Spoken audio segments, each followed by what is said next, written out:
name is Paul Hellyer, and I am a former Minister of National Defence for Canada. This disturbing message is for the several million Americans and others who were kind enough to listen to the 22-minute presentation at the Citizens Disclosure hearing in Washington in May 2013, and for anyone else who cares deeply about the future of their country and the planet Earth. The U.S. is in grave danger. Strangely, the peril is not from foreign enemies, but from enemies within.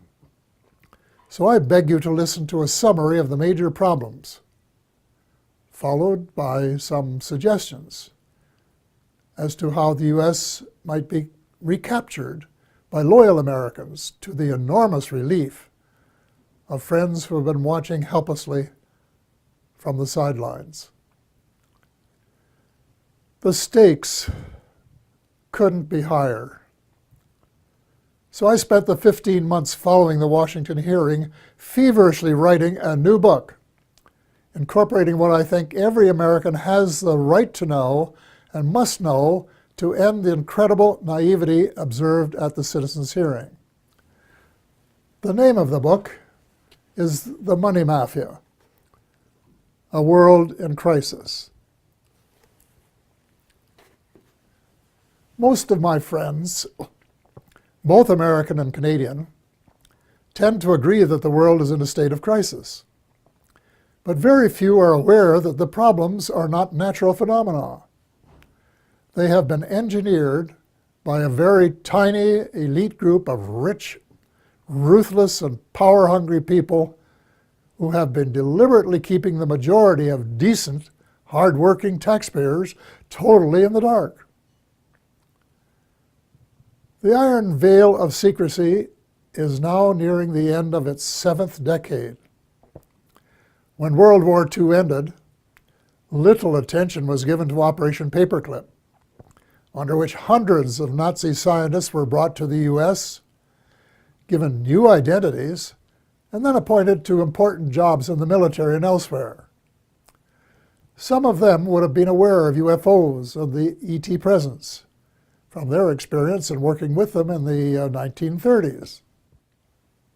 The American military began to take the subject more seriously after retrieving one of the vehicles that crashed near Roswell, New Mexico, on July 4th, 1947, and decided to back-engineer its technology, which was light years more advanced than anything that we had known. On Tuesday, July the 8th, 1947, at 11 a.m. Mountain Time, Roswell Airfield Commanding Officer Colonel William Blanchard announced in a press release the recovery of a flying disc. That was the truth. Later that same day, at approximately 4:30 p.m. Central Time, Brigadier General Roger Ramey, commander of the 8th Air Force and Blanchard's supervising officer, presented to the press an alternative story. He claimed the Army had recovered a Rowan target device suspended by a neoprene balloon. That was a lie. In fact, it was the cornerstone lie of what was to become a cult of lying and disinformation that is still United States policy today, 68 years later. In my brief address to the Citizens Disclosure hearing, I said that the United States and much of the Western world is ultimately controlled by an unelected, unaccountable cabal. Its apex is the banking and financial cartel, followed by the oil cartel, the CEOs of the largest and most powerful transnational corporations, major intelligence agencies, including the CIA, the FBI, and the NSA, and a major slice of the U.S. military. Their collective power and influence is incalculable. And it is their plan for the U.S. and the rest of us that is so alarming. Their plan is an empire greater in size and power than any empire before it, They call this the New World Order, which, ironically, is the same name Hitler used for the smaller empire he imagined. One sure thing, the New World Order will end all pretense of government of, by, and for the people. It will be a dictatorship of, by, and for a small minority of the rich and privileged elite. Much of its power lies in the privately owned banking system. Why monarchs and politicians allowed a private cartel to become the monopoly supplier of new money, we will never know. But this power is almost absolute and can determine the fate of nations and their people. A system where nearly all money is created as debt, and debt that has to be repaid with interest, but where no one creates any money with which to pay the interest, is a dead end that leaves debtors with no alternative but to borrow the money to pay the interest and go deeper and deeper into debt. It's so wildly absurd that a grade 10 student would only need a few minutes to recognize it as one giant Ponzi scheme. Banks can invest $5 million and leverage it to create $100 million in loans that have to be repaid with interest. In effect, they skim 95% off the top of every loan. That is the reason I call them the money mafia. Monetary reform is the most urgent of all essential reforms, and my book contains a specific formula that the brave Occupy Wall Street protesters could have used to advantage when asked, "But what do you suggest?" What they lacked was the answer to that question. If about 99% of the population don't understand a deception that has been responsible for the Great Depression of the 1930s, the terrible recessions of 1981-82, 1991, and the Great Recession of the 21st century, it's not too difficult to understand why there are so many skeptics about UFOs and their occupants, even though several species have been visiting planet Earth for thousands of years. The crashes near Roswell, New Mexico, that I referred to earlier, were, in a sense, watershed events. In Canada, Wilbert Smith, a senior officer in our Federal Department of Transport, of which I later became minister, wrote a top-secret memorandum to his boss based on information he had received during a visit to our embassy in Washington.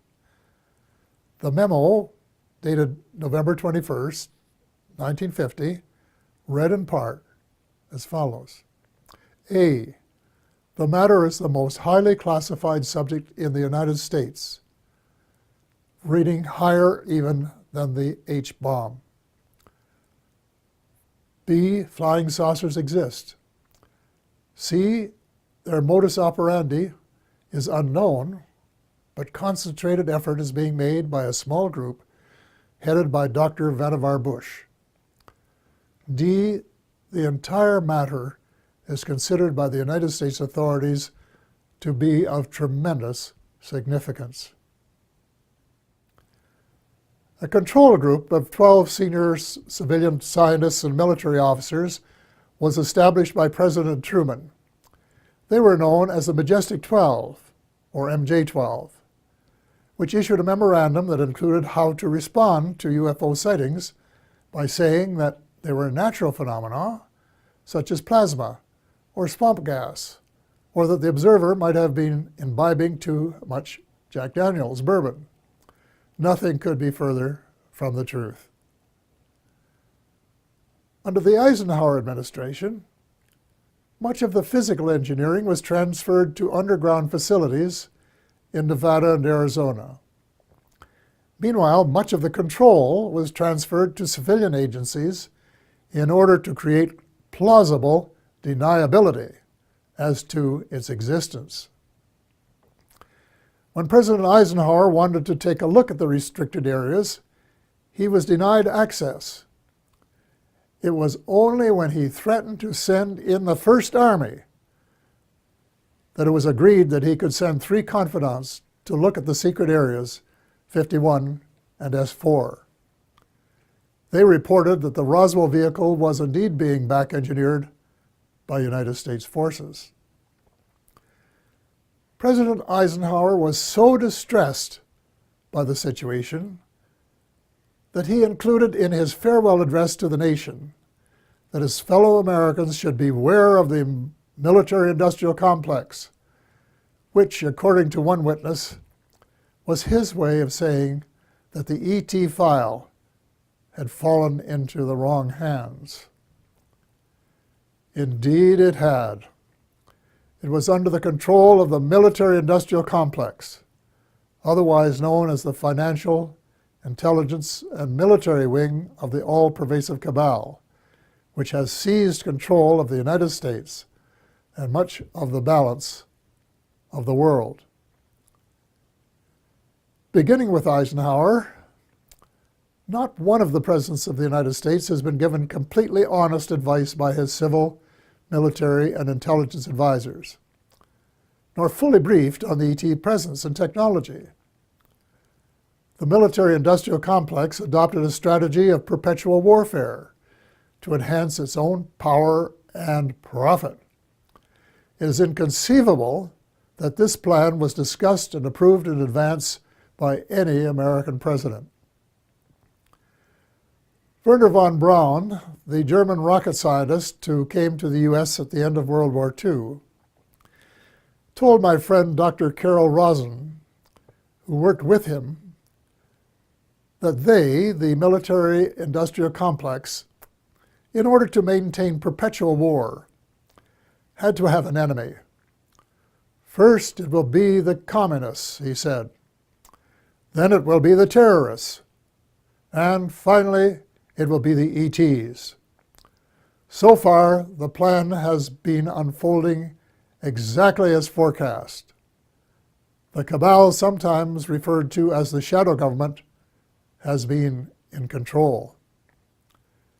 When Sarah McClendon, veteran White House reporter, asked President Bill Clinton why he didn't do something about UFO disclosure, Clinton replied, and I quote, "Sarah, there's a government inside the government, and I don't control it."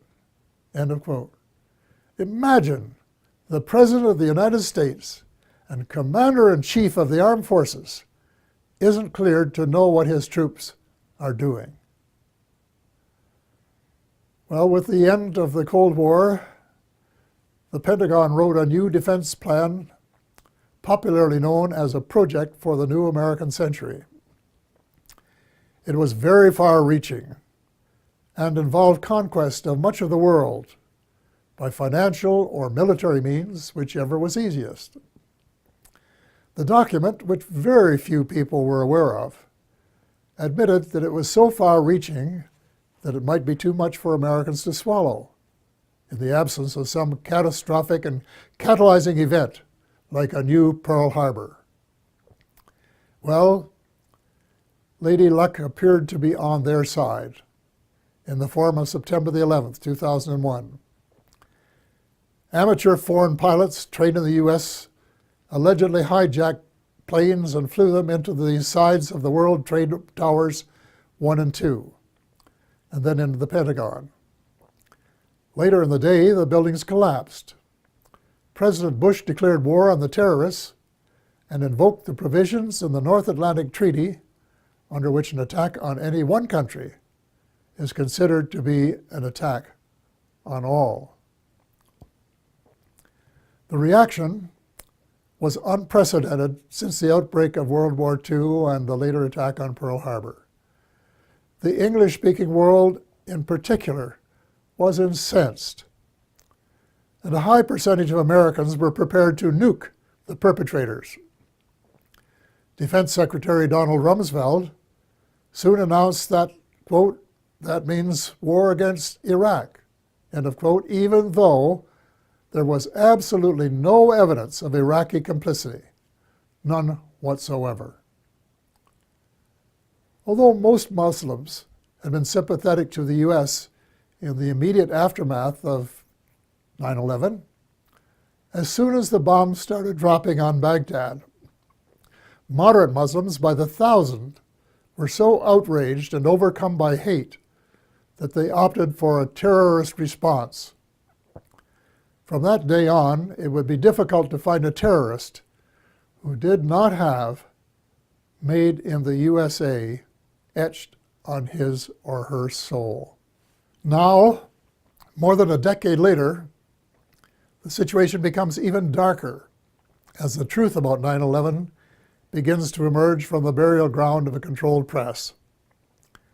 We find that high officials in the George W. Bush administration knew of the attack weeks in advance and made no effort to prevent it.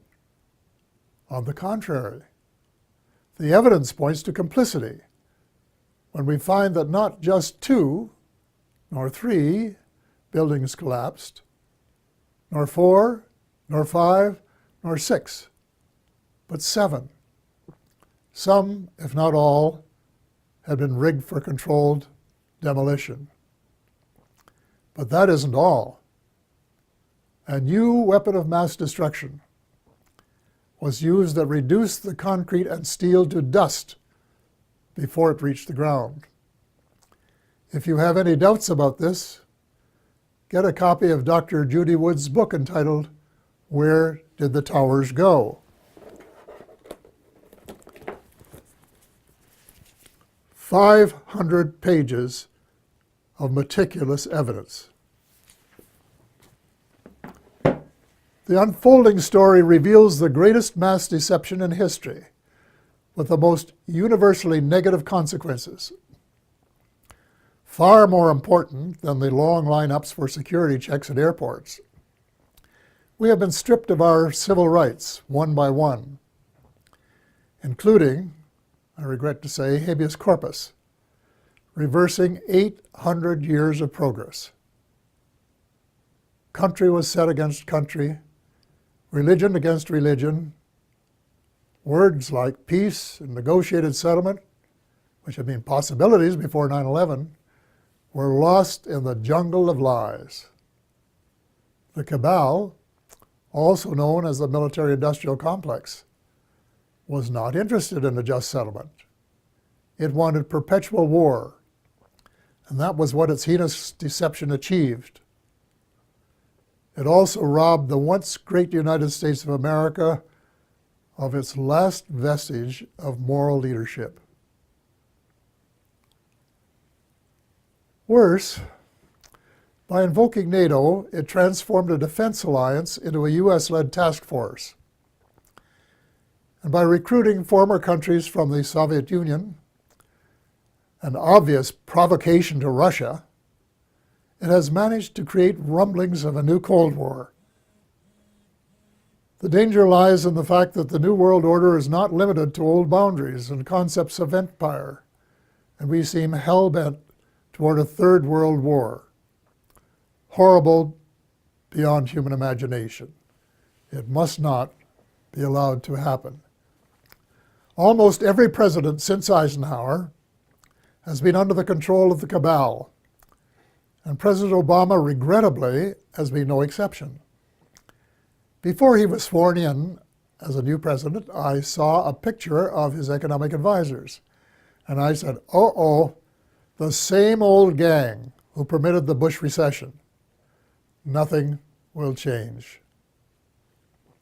Then when the president persuaded innocent allies to join in a second unwinnable war in Iraq, and a senior U.S. military commander confirmed that it would take several years to win, it was obvious that President Obama was playing the military-industrial alliance game, and that it would be the only winner. Extreme Islam is an ideology, and it can't be killed by smart bombs. Most ISIS recruits begin as young idealists who are repelled by the way the world is being run and are looking for a better way. any effective strategy must be to win their hearts and minds, and not just to kill them and make them martyrs to a cause. Step number 1 is to convince President Obama that the policies of his predecessor benefit no one but the arms manufacturers. So all non-Muslim members of the coalition should withdraw from the war against the Islamic State and begin to reverse all of the wrongs committed by the West in recent years. Hate him or love him, President Obama is the only person in the world with the power to lead a penitent United States and its misled allies in the moral and spiritual revolution essential for a world of peace and justice, where the human species has a fighting chance to survive. The transformation has to be reversible before the next U.S. presidential election, which could be the point of no return. Ultimately, the Muslims must be allowed to settle their own problems. Before 9/11, Iraq was a Sunni dictatorship that treated its Shia brothers and sisters badly. The U.S. deposed Saddam Hussein and established a new Shia majority that treated its Sunni minority unfairly. The seeds of further conflict were born. The Muslims must resolve their age-long differences as Christians and of different denominations have recently been able to do. Perhaps the United Nations might be invited by the Muslims to convene a meeting of both temporal and religious leaders in search of a better way of settling grievances and differences. Meanwhile, it's time that all the Abrahamic religions, Christianity, Judaism, and Islam, kissed and made up. I was in my 80s before I knew that Allah was my God. My guess is that the majority of Christians are equally ill-informed. And the Israelites should start treating Palestinians as the blood brothers that they really are, instead of as inferior beings. It is wise to remember that the original covenant with the Creator applied to all of Abraham's children, and not just to the favored few.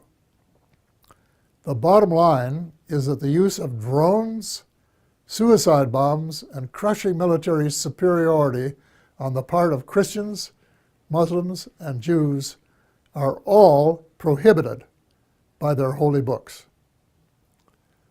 The next step is to persuade all the major religions to practice the one principle that they have in common, which is to treat others the way they would want to be treated if the roles were reversed.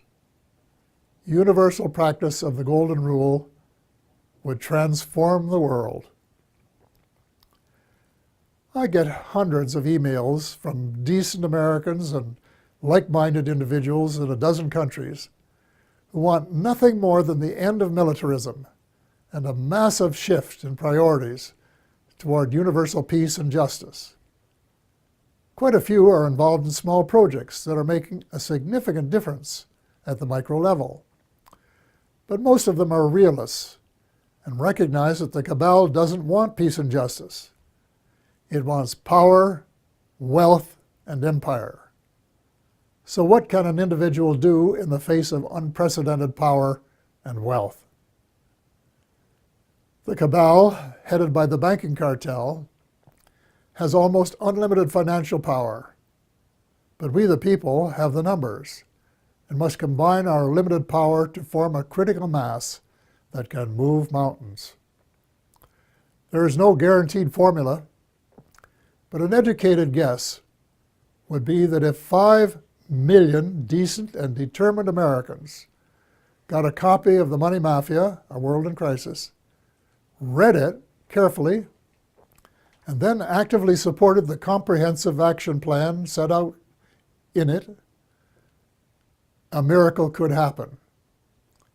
Each one of the 5 million would have to write a personal letter to the president, their senator, and their congressperson, demanding action forthwith in each of the critical areas in the same spirit of bipartisanship that would be expected in a war to save the world, which is exactly what is at stake.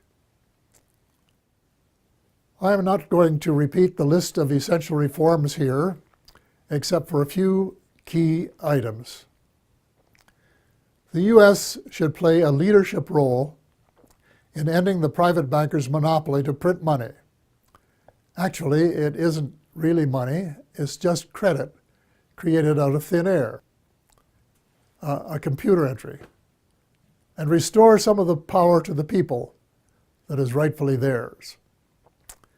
President Obama can mint $2 trillion platinum coins to get the ball rolling, while legislation is prepared to take over the Fed and establish a 100% publicly owned central bank, a central bank of the United States. There cannot and will not be peace and justice on earth while the Fed continues to exist. Speaking of justice, if President Obama really wants a place in history as a friend of the 99% rather than the 1%, he can fast-track the Trans-Pacific Partnership into oblivion. Even the name is a lie. There is no way it is a partnership.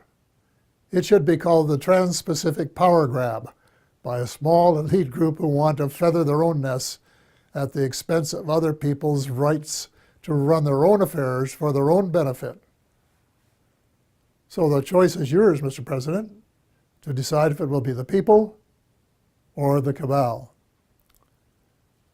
There must be full disclosure of what the cabal and the U.S. shadow government have been doing since World War II. To what extent has the extraterrestrial space and weapons technology been back-engineered?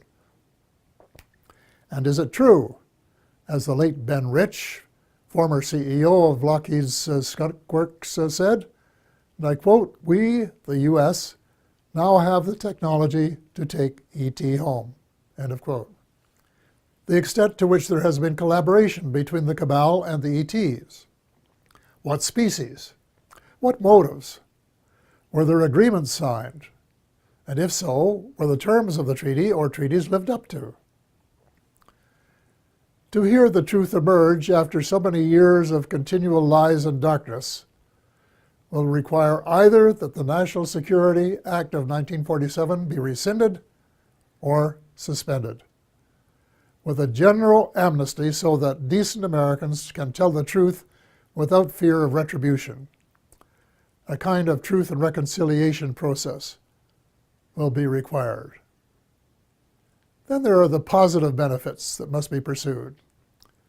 The President must issue an order that would release the secret patents on exotic energy and make them available to the world.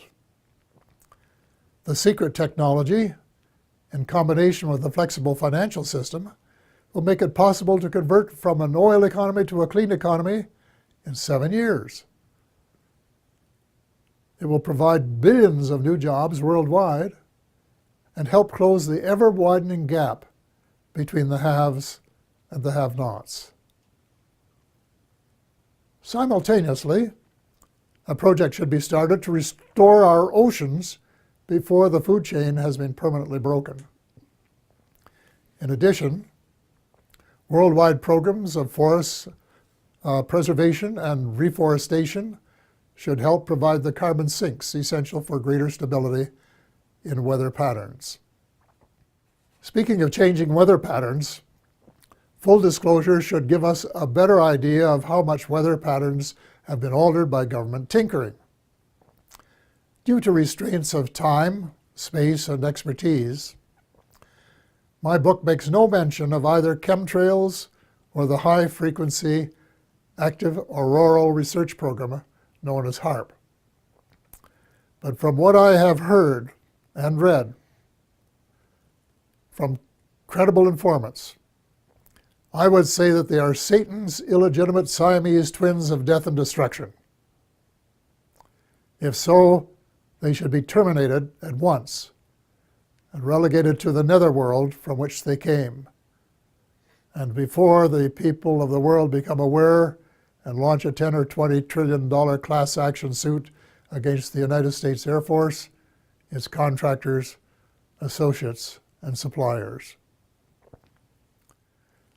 A visit to the battlefields of World Wars I and II in November of last year affected me profoundly. The slogans were everywhere. Never again. We had seen the horror of man's inhumanity to man, which was sordid beyond belief. Yet as I reflected on the real world of today, I thought that the millions who gave their lives had died in vain. Even before the Second World War was over, a group of greedy, self-centered men were plotting the next round, and they have been working assiduously at their plan. The same symptoms of mass unemployment, poverty, and seeking military advantage have been replicated. But the next time, we would start off with weapons of mass destruction just in their infancy then.